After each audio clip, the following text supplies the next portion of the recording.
గుమ్మడల municipal కేంద్రంలోని as Vidya Vihar స్కూల్లో 80వ స్వాతంత్ర్య దినోత్సవ వేడుకలు ఘనంగా జరిగాయి. కరెస్పాండెంట్ శ్రీనివాస్ రెడ్డి, ప్రిన్సిపల్ మీనా ఆధ్వర్యంలో విద్యార్థులు జాతీయ జెండాలతో సందడి చేశారు. దేశభక్తి గీతాలు, సాంస్కృతిక కార్యక్రమాలు మరియు కళా ప్రదర్శనలతో విద్యార్థులు జాతీయ సమైక్యతను చాటారు. కార్యక్రమంలో పాఠశాల సిబ్బంది, విద్యార్థులు పాల్గొని వేడుకలను విజయవంతం చేశారు.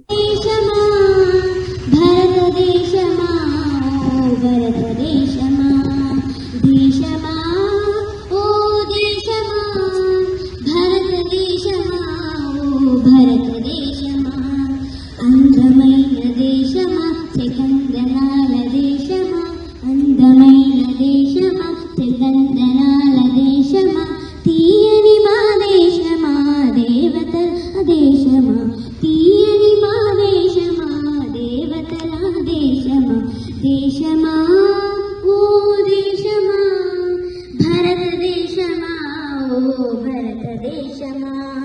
శాంతి కలిగి కాంతి